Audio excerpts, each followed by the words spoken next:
$50 from the Craig family. And Nathan himself wants to give 50. I've got 50. Additional 50. God bless you. Give me that money. Give me that money. There you go. We got Craig family Yes. $50 and an extra 50 from the Yep, son. that's it. That's it. There we go. We're looking good. All right, we'll get those numbers to you shortly. Thank you, one and all. Big round of applause. And now, we've all waited for. Thank you for your support. Fantastic. Please see me for volunteering on election day. And now over to Craig Kelly. Thank you.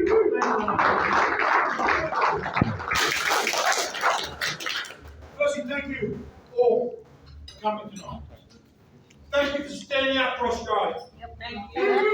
That's it. What I might do, we'll do a bit of a Q&A after, and I just might go through the journey, the personal journey that I've been on for the last 2 years. It's brought me here to this place tonight. I was elected back in 2010 under Tony Abbott. My first 3 years were in opposition. Tony just missed out in that year. 3 independents, rural independents in seats that were traditional Liberal Party seats. Oakshott and Windsor went and betrayed their constituency and voted for the Labor Party for Julia Gillard to become Prime Minister. That was my first 3 years. Then Tony Abbott was successful in 2013. A magnificent achievement. We marched in the streets against the carbon tax. We stood up about the debt that Labor had run up. And Tony won a most magnificent victory. We had a very large majority. But sadly, the very night that Tony won that election, there were people inside the Liberal Party that were trying to white him. And it took them 18 months to be successful. We lost potentially one of the greatest prime ministers that we could have ever had. Then we had reign of Malcolm Turnbull, which was a disaster. We went to the 2016 election and hung on by the skin of our teeth, only because of the great victory that Tony had in 2013. And then we had the 2019 election. We had Scott Morrison, who became Prime Minister, replacing Malcolm Turnbull. And I remember there was a meeting we had. It was late 2018. It was Christmas time 2018. Scott Morrison had just become Prime Minister. We went to the lodge. Parliament had finished. And he gave a speech. And I thought, wow, this bloke has the potential to be one of our greatest Prime Ministers. If only we could get through that next election in 2019. Because at that stage it looked unlikely. And somehow or other, we won that election in 2019, and Scott became Prime Minister. But somehow during that term, we seemed to abandon all the values that I believed in as a Liberal Party person. When I signed up to the Liberal Party, there's a thing on their website that says what we believe in. And it talks about the inalienable rights of all Australians. It talks about your freedoms and your liberties and less government interference in your life. That was what I believed in my heart. And that was what I was going to Parliament to fight for. And then we had the start of the COVID. We had these lockdowns and the scare campaigns. And then we had government bureaucrats interfering in the sanctity of the doctor-patient relationship. I was very fortunate. I believe I've spoken to more medical experts and frontline medical doctors than any other person in this country during the last 2 years. One of the first persons I spoke to was a doctor in New York. I'm sorry, I said it's right. He's very sick, Dr. Zemzelenko. A beautiful man, a beautiful Jewish man. He only has, I think, weeks to live. And all this time, during this illness, he was out there fighting. And he came up with what was a treatment, an early treatment for COVID. It was hydroxychloroquine combined with zinc and azithromycin as the antibiotic. And he tested it on his people and his patients, and he was saving their lives in New York. And he put a video on Facebook to try and alert the President, Donald Trump, at the time. You know what happened? Facebook censored that video. Shame. They took it down and censored it.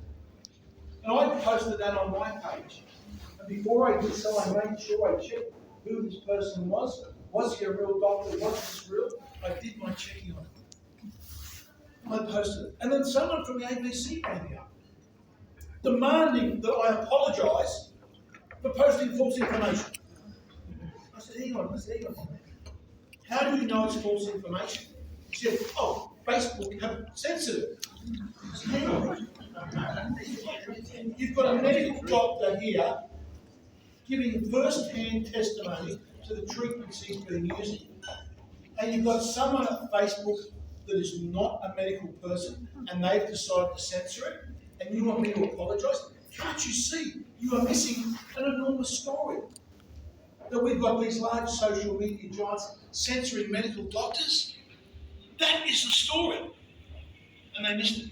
They didn't have anything to do with it. And then Mr. Palmer, at the time I only knew him from the 2013 time, went out and purchased 30 million doses of hydroxychloroquine for the nation, out of his own pocket, because he thought that was the right thing to do. That would help save Australian lives. The government went about saying, yes, this is fine, we'll help you get it. The minute it arrived in the country, they impounded it and locked it into storage, so no one could get it. And then we had the Queensland Chief Medical Officer decide that any doctor in Queensland that prescribed hydroxychloroquine would go to jail. So brilliant men like Dr. Zev Zelenko would be in jail in Queensland for saving people's lives. That's when I smelled a rat. That's when I smelled a dirty rat that was going to cause death and hardship to Australians. So I wrote an open letter to the Queensland Chief Medical Officer, and my mate George Christensen co-signed. And we said, what you are doing is denying Australians access to a medical treatment. And that is a crime against humanity. It is not up to you to decide and deny Australians access to this medical treatment. Surely Australians have the right to try. So we penned that letter, and Mr. Palmer called me. I put it on my social media. He said, I love the letter you wrote. Can I pay to have that put in every single paper in the nation? A full page ad. So I said, absolutely, let's go for it. So I spoke with his social media, his media people. We changed the format a little bit. We had it ready to go. We contacted all the papers. It was ready to go the next day. At 5 o'clock we got a call. They refused to publish. They refused to publish my letter as a Member of Parliament to the Queensland Chief Medical Officer. All factual, all detailed, all data. The media censored what I had to say. Because then I again smelt an even bigger rat. So I started to speak in Parliament about not quoting what Craig Kelly believed, that I didn't have any medical experience, but I knew these doctors around the world were telling us this treatment works. It's and a lie. Denied to Australian citizens. That is. And I'm a Member of Parliament sitting in that federal Parliament, and I'm meant to be quiet about this. So I spoke about it in federal Parliament, that this was wrong, that there should not be this interference in the doctor-patient relationship. And doctors came to me and they said, this is unprecedented. This has never happened before in our nation's history. And that's what was doing. Something was going wrong. I couldn't understand what it was. And I talked about it and I was lambasted, I was attacked by the media. And for a while there I thought, I thought I was going mad. I thought, is there something that I've missed? Is there some fact or data or something that I've overlooked that everyone else can see that I can't? I looked and I read everything I could. I read the studies and I spoke to every expert that I could. I spoke to a wonderful man called Emeritus Professor Robert Clancy, probably the father of immunology in this country, someone that has actually made a bronchial vaccine himself. And he said to me, this hydroxychloroquine, it works, it should be allowed to do it. And he explained to me, he said, I've prescribed probably 7,000 doses in my career for other things and haven't had one single adverse event. He said, I don't know what is going on. And yet still I was bashed and I was beaten and I was attacked, ridiculed in the media. I went to go on the Today Show on Channel 9 with that Ali Langdon lady. I don't know if many people have seen that. They're all bought off. They're all paid off. It's essentially, oh, we didn't get you on to discuss what you want to talk about or discuss your ideas. All they're interested in doing is bashing. And after that interview, that's the same day I had the confrontation with Tanya Elizabeth in the corridor. She was calling me a norm for me suggesting that there should be treatments available.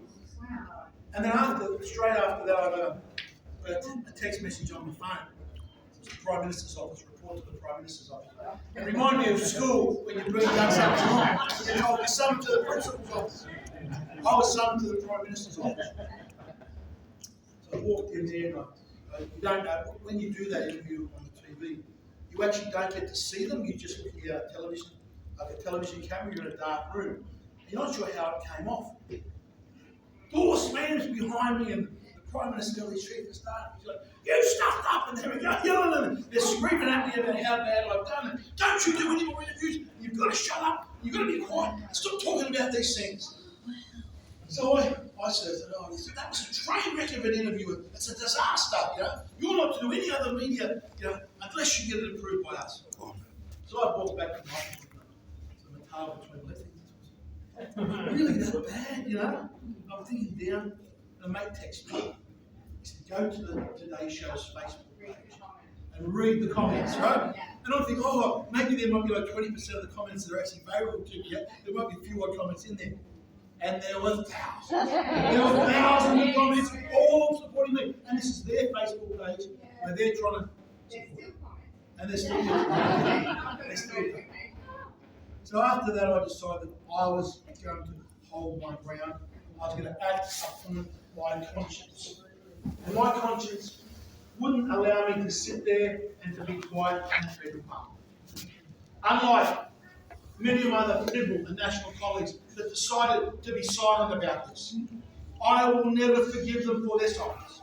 It is one thing for people on the Labor side of Parliament that go along with forcing people to do things and believe in giant bureaucracies and believe in Canberra controlling your life. It is one thing for them to sit there and say nothing and criticise me.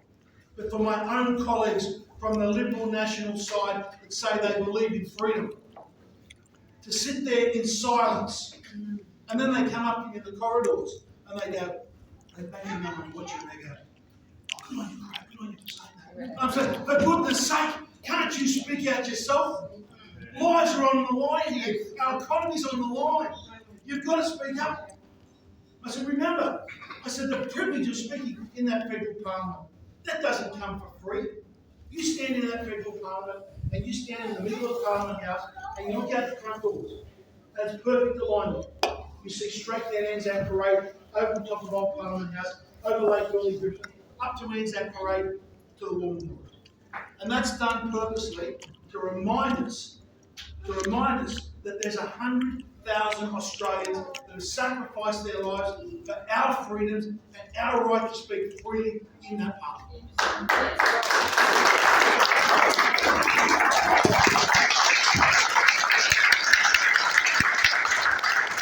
And you as a politician are there, including the lady that's the member for this seat, you're there and you are saying nothing. You are saying nothing to stand up for the rights of doctors. You are saying you're sitting there while human rights of Australians are being abused, while you are forcing medical interventions upon people. I said, what goodness sake are you doing? So I reached the position that, and I argued this inside the Liberal Party, and I had very few supporters, other than my good mate George Christensen, a very good man who has actually left politics, walked away from the Liberal National Party because he is so disgusted at the conduct they've done. A couple of other people supported us as well. They're in the Senate, not for reflection this time. I felt I had no other alternative than to walk away from the party that I supported, that I believed in since I was a young boy. To walk away from my colleagues and to sit in that federal parliament alone if I needed to be, to continue to argue the case for our freedoms. That's it.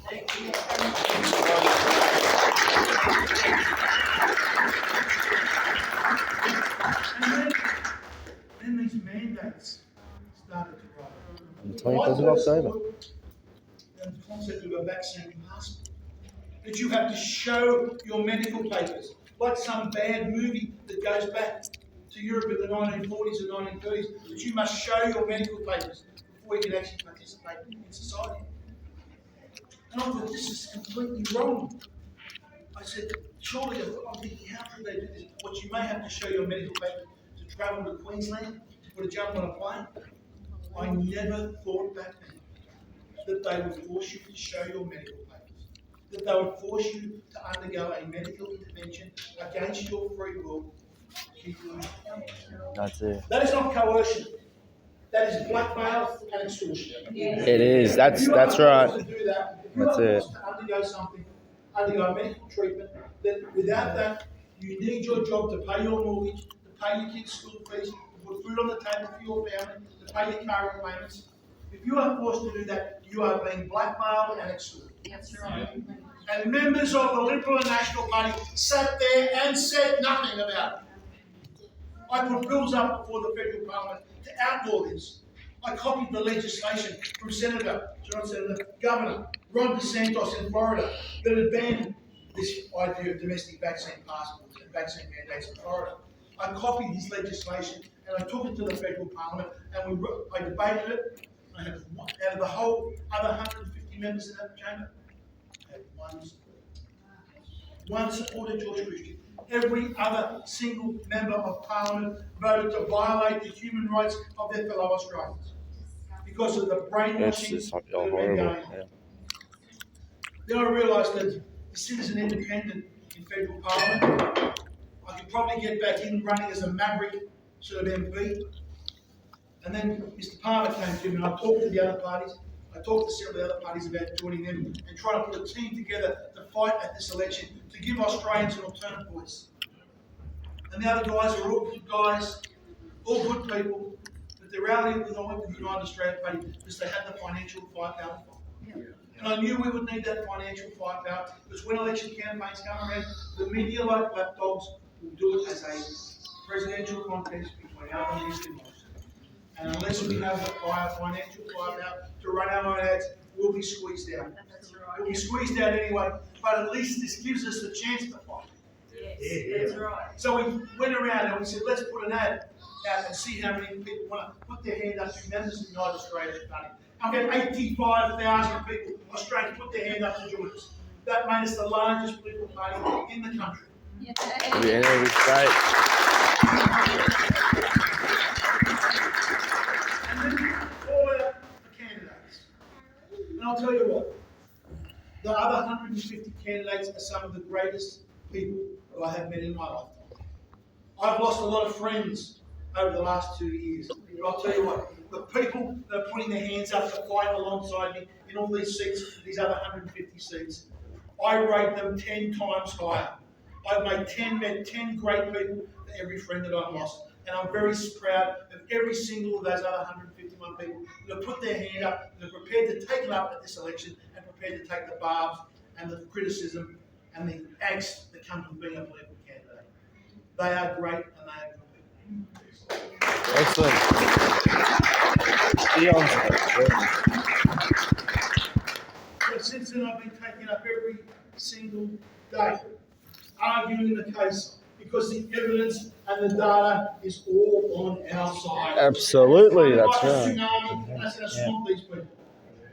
If we are successful, True. the very first order of business, all these mandates will go. Every single one of them. Yep. Australians And never come back in our lives ever again. Never, not in our lives. Get it out. Yeah. Just to work in their job. We need cash. And we need cash for our future.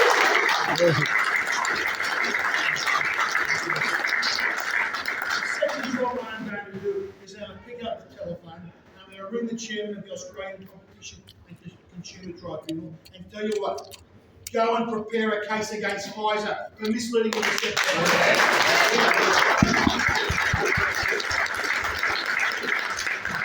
Companies that have lied and deceived and misled for their own profit, putting lives at risk. And the most obnoxious thing that they have done, there's a young 12-year-old American girl called Maddie DeGarry. I don't know if many of you have followed the story. She actually volunteered for the trials. Now, as a 12-year-old child, we can argue that she wasn't mentally capable of making that decision. But put that aside. As a 12-year-old girl, she put her life forward for the benefit of humanity, to be basically a volunteer, a guinea pig, if you like to call it, to see what would happen to her body because of the vaccines. Yep. And she has been catastrophically injured. She has suffered all types of neurological and damage to her body. That's and it. that data should That's have been it. available to the world. That's it. It should have been a warning sign to the world when Pfizer hit the data. They put her down as just a gastro complaint and took her out. Look her name up, watch it. It is an absolute disgrace. That young girl that tried to sacrifice her life for humanity has done so for no reason, because these crooks, these gangsters at Pfizer hid the data and hid what happened to her. And now we've got great men like Dr. Peter McCullough and Dr. Brian Cole and Dr. Robert Malone. I can go on and list hundreds of them. They have said this vaccination scheme should be suspended immediately. They said these vaccines are no longer safe and they are no longer effective, and there should be a full inquiry, and there should be not a single person on this planet who should continue to be injected. And yet, our medical bureaucrats and our politicians continue to push the safe and effective line. They continue to tell us that they are keeping us safe. No, they're I'll not. tell you what, They're not keeping they us can't safe. hide the bodies. And what many of you probably don't know, 2 weeks ago, the Australian Bureau of Statistics published the death data in this country for January 2022. And what that data showed was that there was a 22.1% increase in deaths in January 2022 compared to the recent Januaries. That is a historical increase. It is unprecedented. I think I know what may have caused it, but we can't even get these bureaucrats to admit there's a problem. If our health bureaucrats and our health ministers of this country, both federal and state, were doing their jobs, they would declare a national emergency today. A 22% increase in deaths is a national emergency, and yet they are silent. The media are silent because they don't want to know what the answer is. So I am committed for the duration of the war. No matter what the result of this election is, I'm going to continue to fight to expose these people, to make sure that we have laws in this country that protect our basic freedoms and our basic human rights. I'm hoping we can do it.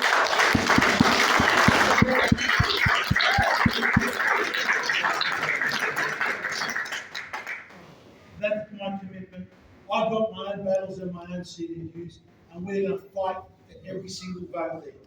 We've got mad, green, leftist independents, fake independents, spending $400,000 to $500,000 in my seat with all these crazy volunteers they've got, that you look at them and you can see that the lights are on, but there's nobody. They believe that they can stop, if you vote for them, they'll stop bad weather. They'll stop the seas from rising. That's what these people are going on about, without an idea that the damage that their policies are going to do to this nation. And these people are all behind the mandates because they think they are superior, they are more intelligent, and they think that the world will be better if they can tell you how to run your life. We've got to get government out of people's lives. I'll tell you what, after more than a decade in Canberra, I've come to realise you've got these politicians, these bureaucrats, they know nothing. You've got to let the people of the country decide for themselves and let them make their own mistakes. Because the government bureaucrats are not going to fix it. They're not going to give us a better life. They're just going to make mistake after mistake after mistake. So that's the fight that we have. We've also put together some economic policies which none of the other major parties are even discussing. $1 trillion worth of debt. That's it. My first election campaign with Tony Abbott, we were marching in the streets because Labor had taken John Howard's clean set of books without a cent of debt. Actually, $20 billion in the bank. They had taken that and they had turned it into $100 billion. We know that the Liberal Party now have taken that to $1,000 billion. And so now one of the biggest expense items come budget time, we've got to fund things like the NDIS to look after our kids with disabilities. We've got to fund aged care. We've got to fund the pension scheme. We've got to fund our national defence. But the biggest expense that we've got now is the interest on the debt. Now we've put forward a plan. It's a 15% export licence fee on iron ore. Now last year we exported oil, currently it's about $160 billion worth of iron ore. So that licence fee, iron ore is one of the few commodities, probably the only commodity that we can build in because of the unique quasi-monopoly position that we have. Now those resources in our ground, they are treasures that belong to every single Australian. And it's up to the government to make sure we get the most we can out of those resources. The only real competitors we have in iron ore is a bit from Brazil, but Brazil's capacity is maxed out. They can't produce any more. They've got a disadvantage in shipping from Brazil to Southeast Asia that we don't have. There's a little bit of production out of South Africa, but again, that's maxed out. The Chinese, they know our quasi-monopoly position. They're trying to get new supplies in Africa, but it's only like 1 or 2% compared to what we export. Something like 1 billion tonnes of iron ore. In this monopoly position, we as the government have an obligation to make sure we are getting the best return for Australia. And the market will be able to bear that 15% export license. So it will be the steel mills of China, the steel mills of Japan, and the steel mills of Korea that will pay that license fee, that will help us retire that debt. So we will not leave that as a burden for our children and our grandchildren. And that will also free up billions of dollars on the budget that will enable us to do things like increase the pension, to knock off some of the HECS fees for students, to make sure that we have more money for hospitals in this country. That's what we're able to do. The other, and there's a knock-on from that policy, if the steel is made with the iron ore in Australia, it doesn't have a 15% export license. So that gives the steel manufacturers in this country a 15% price advantage in their production.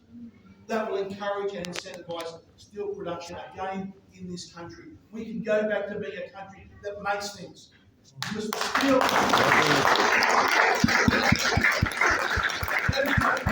supply chain of almost every single manufactured product. And we can make it here in Australia. Now with capital, so much of our country is being sold off. We see our farms being sold off. We see the Chinese buy the Port of Darwin. And the argument's been, well, we've got to have this foreign investment if we don't have the capital of our own. BS.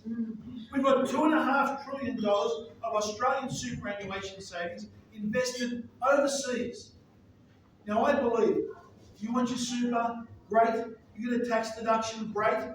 But there comes with it a quid pro quo.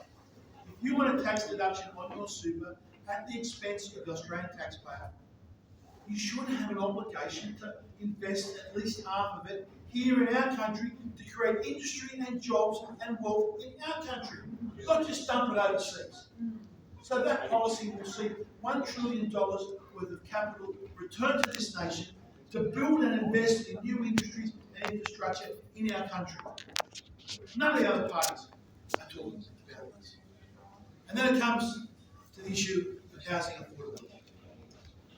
Menzies gave, those that have read some of Menzies' work, he did a speech in 1942 called Forgotten Powers. The Liberals like to claim Menzies wrote it as a Liberal, but in 1942, when Menzies wrote that, he was actually leader of the United Australia Party. And he talks about the importance of ownership, the opportunity for every young kid at school or university to have the great Australian dream, that they can own part of this great land. And that has been taken and stolen from a generation of young kids because we simply haven't opened enough land. We've tried to put everyone in the cities. We've tried to lock everyone up in the cities. I don't know if you really get to Sydney or Melbourne, the high-rise that they are building where kids are stuck in small 2-bedroom units out in Western Sydney is an absolute disgrace. When you buy across this land as like what you can do, inner city's vast open spaces. And to think we're trying to cram everyone in high-rise just like in Hong Kong. That's not Australia. No, So what absolutely our not. plan is a 20%, we've got to reinvigorate all these regional areas, like here in this area up in Mildura. The way we do that, regional taxation plans. If you're living up here, you don't have the access to all the services that someone does in the city. Exactly. So therefore, why is it fair that you pay the same rate of tax as someone in the city that has access to all these services? So we believe it's only fair. We want a 20% reduction in both company tax, so all the businesses in town will pay less tax, and 20% reduction in your income tax. Now that's just not to help the people here and to help reinvigorate that. That's to attract people and attract businesses from the major cities to come out and set up in these regional areas where you can actually have lower housing affordability, and young families from Sydney, Melbourne and Brisbane and the major capital cities can have the option because of the jobs that are available in the regional area. So they can come out to a great regional area like this and have their own home, have their own garden, have their own backyard, have their own cricket pitch where they play with their kids and kick a ball around. That's what Australia should be about, and that's the opportunities that we should have. They have been taken and stolen for a generation. So they're the things that we're going to work on. Now we've got a hard, was it 10 days, 9 days left to go? We've got a hard 10 days left to go. We've had the mainstream media try and shut us out altogether. We're working our hardest on that. On this Saturday, at 2:30, I think it's Channel 9, our campaign launch, which we did in Coolum a couple of weeks ago, has been filmed, an hour special on Channel 9, Saturday, at 12:30. Sorry, 2:30. It'll also be on Wednesday night, Channel 10, after MasterChef, an hour special with our campaign launch. We've got advertising going on TV stations, the radio, the newspapers, promoting those policies that we